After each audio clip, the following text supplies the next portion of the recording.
A very warm and cheerful good afternoon to you all.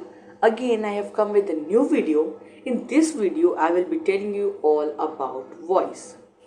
And I'm absolutely sure if you will see this video, then you will be able to solve any of the question of voice. So see my video carefully.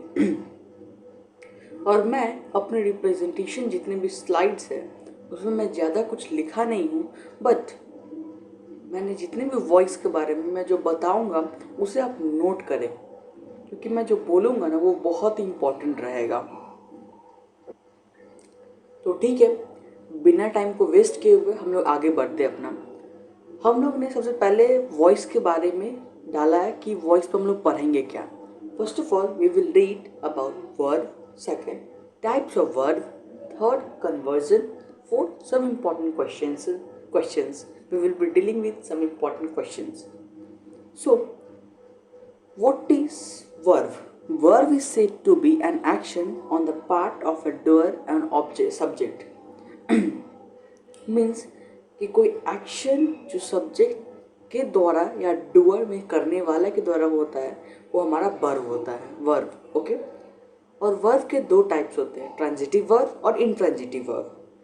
Transitive verb हम लोग बोलते हैं, transitive verb which requires object is known as transitive verb, and intransitive verb is those which doesn't requires object, that is intransitive verb. So how to identify whether this verb is transitive or intransitive? हम लोग कैसे पहचाने कि ये verb, ऐसे कि मैं एक सेंटेंस लेता हूँ कि they will do the work, what they will do the work, तो इससे हम क्या बताएंगे, ये है they will do the work. तो हम इसे कैसे पहचाने कि ये हमारा ट्रांजिटिव वर्ब है और इनट्रांजिटिव वर्ब है। तो हमने पहले पढ़ा था कि ट्रांजिटिव वर्ब्स को ऑब्जेक्ट रिक्वायर्स होता है, बट इनट्रांजिटिव वर्ब्स को रिक्वायर नहीं होता है ऑब्जेक्ट। तो एट फर्स्ट हम फाइंड करेंगे कि इस सेंटेंस में ऑब्जेक्ट है या नहीं है। अगर इसमें ऑब्जेक्ट है तो हम लोग मान लेंगे ये ट्रांजिटिव वर्ब है, और अगर नहीं है तो ये इनट्रांजिटिव वर्ब होगा। तो ऑब्जेक्ट फाइंड आउट करने के लिए हमारे पास दो मेथड है। हमारे पास दो ऐसे वर्ड है जैसे कि वॉट और होम। उससे जो है हम लोग उसके वर्ब से वॉट और होम से हम क्वेश्चन करेंगे। जैसे क्वेश्चन है they will do the work, तो यहाँ पे डू हमारा क्या है, तो हमारा डू यहाँ पे वर्ब है। तो हम बोलेंगे व्हाट विल दे डू, तो आंसर मेरा निकलेगा the work. What will they do the work. Okay, तो ये हमारा आंसर निकल रहा है, मतलब क्या करेंगे वे लोग, क्या करेंगे तो काम करेंगे, हमारा ये आंसर निकल रहा है। तो ये हमारा हो गया ट्रांजिटिव वर्ब। ठीक है, हमने ये समझ लिया। अब आगे बढ़ते हैं। और ये ट्रांजिटिव वर्ब, और आप लोग सोच रहे हैं यार या तो वॉइस पढ़ना है, बट यहाँ पे वर्ब कहाँ से आ गया। तो अगर ट्रांजिटिव वर्ब रहेगा ना तभी उस वॉइस का पैसिव वॉइस बनेगा। अगर वो सेंटेंस में वर्ब इनट्रांजिटिव रहेगा तो उसका एक्टिव वॉइस से पैसिव वॉइस नहीं बनेगा। इसीलिए हमें टाइप्स ऑफ वर्ब भी पढ़ना बहुत इंपॉर्टेंट। हमने वर्ब के बारे में भी जाना, टाइप्स ऑफ वर्ब के भी बारे में जाना। अब हम पढ़ेंगे कन्वर्जन। तो फर्स्ट ऑफ ऑल कन्वर्जन के लिए हम लोग फ्यूचर इंडेफिनिट का देखेंगे, उसका कन्वर्जन कैसे होता है। अगर उसका स्ट्रक्चर, एक्टिव वॉइस का structure subject plus will plus verb one plus object रहेगा तो हमारा उसका पैसिव वॉइस बनेगा object plus will shall be plus verb three plus subject बनेगा। जिसलिए मैं एग्जांपल ले आऊँ कि this little boy will post my letter, ये एक्टिव है। तो पैसिव वॉइस पर हमने क्या समझा, ये पहले ऑब्जेक्ट आएगा। तो this little boy will post my letter, तो इसमें क्या है मेरा ऑब्जेक्ट। तो मास्क करते हैं this little boy what the little boy will post my letter, तो हमारा ऑब्जेक्ट सबसे पहले आएगा, क्योंकि पैसिव वॉइस का स्ट्रक्चर में ऑब्जेक्ट सबसे पहले आता है। तो माई लेटर हमारा यहाँ पे क्या ऑब्जेक्ट है, तो हमारा यहाँ बनेगा my letter will be posted by this little boy. और हम लोग विल और शैल कहाँ यूज़ करेंगे, उस चीज़ के लिए आपको हमारे वीडियो को टेंस वाला वीडियो है उसे आप देख ले, अपने डिस्क्रिप्शन में लिंक में उस डिस्क्रिप्शन में उसका लिंक डाल दूँगा। क्योंकि वॉइस से पढ़ने में हमारे वॉइस से पहले पढ़ने में वॉइस नरेशन उन सभी से पहले हमें टेंस पढ़ना बहुत ज़रूरी है। अगर हमें टेंस का कोई इन्फॉर्मेशन नहीं है तब हम वॉइस और नरेशन क्वेश्चन को के साथ डील नहीं कर सकते हैं। ठीक है, तो हमने फ्यूचर इंडेफिनिट भी जान लिया। अब हम लोग जानते हैं प्रेजेंट इंडेफिनिट। प्रेजेंट इंडेफिनिट में होता है कि अगर वॉइस एक्टिव अगर सब्जेक्ट प्लस वर्ब वन या वर्ब 3 है प्लस ऑब्जेक्ट है तो उसका पैसिव बनेगा passive subject plus is am are plus verb 3 plus by plus sub passive object. Example मैंने लिया है कि चिल्ड्रन लाइक स्वीट्स। यहाँ पे पहले हम लोग क्या करेंगे, पहले हम लोग ऑब्जेक्ट को फाइंड करेंगे। ठीक है ना, पहले ऑब्जेक्ट को फाइंड करेंगे, वो पहले आएगा। तो ऑब्जेक्ट को फाइंड करते हैं चिल्ड्रन लाइक स्वीट्स। तो हमने पढ़ा था कि वाटर होम से क्वेश्चन करने पे हमें ऑब्जेक्ट पता चलता है। तो हम लोग चिल्ड्रन लाइक स्वीट्स में क्वेश्चन करेंगे व्हाट से, what children like sweets. Sweets हमारा ऑब्जेक्ट है, तो sweets are liked by children, ये हमारा पैसिव वॉइस होगा। ठीक है, हमने प्रेजेंट इंडेफिनिट को के साथ डील कर लिया। अब हम करेंगे present continuous tense. Present continuous tense का अगर एक्टिव जो भी है, कोई भी सेंटेंस है, कोई भी स्ट्रक्चर है, तो उसका पैसिव बनेगा। पहले पैसिव सब्जेक्ट आएगा प्लस इज एम आर आएगा प्लस बीइंग आएगा प्लस वर्ब 3 आएगा plus by plus passive object आएगा।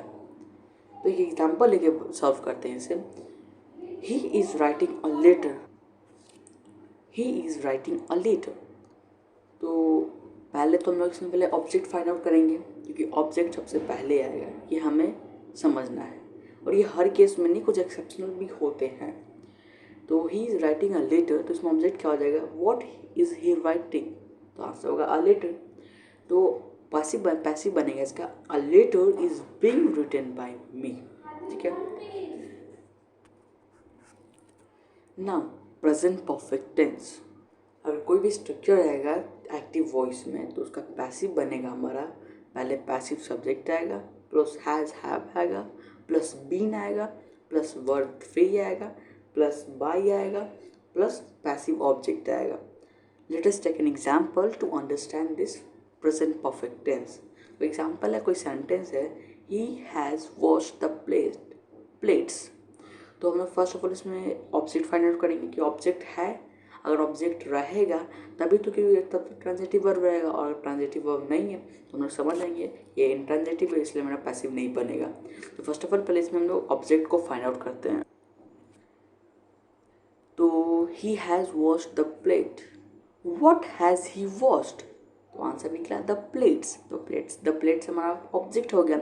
हम लोग स्टार्ट करते हैं, the plates have been washed by him, हमारा ये पैसिव वॉइस बन जाएगा। फिर हम लोग आते हैं सिंपल पास्ट पे। सिंपल पास्ट का अगर सपोज कोई स्ट्रक्चर है तो उसका एक्टिव वॉइस से पैसिव में बनेगा हमारा, पहले passive subject plus was verb plus verb 3 plus by plus sub passive object. तो एग्जाम्पल है, सपोज क्योंकि हमने जो भी कुछ भी समझेंगे, हमको जो भी समझना है इंग्लिश ग्रामर में, तो फर्स्ट ऑफ ऑल हमें कोई ना कोई एग्जांपल लेना है। क्योंकि इंग्लिश को हम उसका डेफिनेशन या स्ट्रक्चर रटने से हम लोग नहीं समझ सकते हैं। फर्स्ट ऑफ ऑल उसको अपने लाइफ में इम्प्लीमेंट करना है, कुछ एग्जांपल्स को जानना है, तभी हम लोग जान पाएंगे। अगर इन सभी एग्जांपल्स को हम लोग जानेंगे तो ये ईजी होगा हमारे लिए इसको अंडरस्टैंड करने में। तो मैंने एग्जांपल लिया है कि ही स्टोल माई बुक, तो इसका पैसिव बनाएंगे, he stole my book, what he stole, तो मेरा आंसर आ जाएगा माई बुक, तो हो जाएगा my book was stolen by him. Simple past भी मेरा क्लियर हो गया। हमें कुछ करना नहीं है, पहले हमें ऑब्जेक्ट को लाना है। ठीक है, यही हमारा सबसे फर्स्ट ऑफ ऑल वर्क रहेगा। अब है पास्ट कंटिन्यूअस। पास्ट कंटिन्यूअस में क्या होता है, अगर कोई एक्टिव सेंटेंस का कोई स्ट्रक्चर है तो उसे पैसिव में बनेगा, passive subject plus was verb plus being plus verb 3 plus by plus passive object. Example है, he was writing a letter, तो आंसर होगा a letter was being written by me. क्योंकि he was writing, what was he writing, answer है a letter was being written by him. ठीक है, हमने past continuous भी कर लिया, पास्ट परफेक्ट टेंस। ये मैंने कोई भी स्ट्रक्चर जो दिया है कि पैसिव में से चेंज होता है, वो है कि जो फर्स्ट ऑफ ऑल जो पहले जानता नहीं हो, लर्नर जो समझने आया है, जो कभी सुना ही नहीं है, उसके लिए ये स्ट्रक्चर है। और जो सुने हुए उसको फिनिश करने के लिए, उस चीज़ के लिए उस स्ट्रक्चर रखने की कोई ज़रूरत नहीं है, मेनली उसे क्वेश्चन प्रैक्टिस करना है। ओके, तो प्रेजेंट परफेक्ट टेंस में पैसिव बनाना हो तो पहले passive subject plus had been plus verb 3 plus by plus passive object. Example लिया, he had written a letter, तो आंसर होगा a letter had been written by him. ठीक है, पास्ट परफेक्ट भी क्लियर है। अब हमारा है future perfect tense. Future perfect tense, क्योंकि हमने फ्यूचर में पहले हम लोगों ने फ्यूचर डिफिनेट कर लिया था, इंडेफिनिट फ्यूचर कर लिया था, और फ्यूचर परफेक्ट बाकी था क्योंकि हम लोग स्टार्टिंग में कर चुके थे। तो फ्यूचर परफेक्ट टेंस में होगा कि पहले passive object subject plus shall will plus have been plus verb 3 plus by plus passive object. Example, the police will have caught the terrorist, तो पहले हम लोग जानेंगे इसमें ऑब्जेक्ट है कि वॉट, पहले जानेंगे what will have the police caught, तो आंसर है मेरा the terrorist. The terrorist will have been caught by the police, ये हमारा पैसिव वॉइस हो गया। हमने मैक्सिमम 70% वॉइस का कंप्लीट कर लिया। इन्हीं सभी स्ट्रक्चर से हम लोग active to passive voice change करते हैं, और आगे हम लोग कुछ एडिशनल क्वेश्चन जानेंगे जिसमें कुछ एक्सेप्शनल्स होते हैं, उसे कुछ नए तरीके से चेंज किया जाता है पैसिव वॉइस में। तो हमारे नेक्स्ट पार्ट में इसे कंप्लीट करके पूरे वॉइस को ख़त्म करेंगे। तो अगर आपको ये वीडियो अच्छा लगा हो तो आप लाइक करें, सब्सक्राइब करें और शेयर भी करें, ताकि आपके दूसरे फ्रेंड्स भी जान पाए इसके बारे में।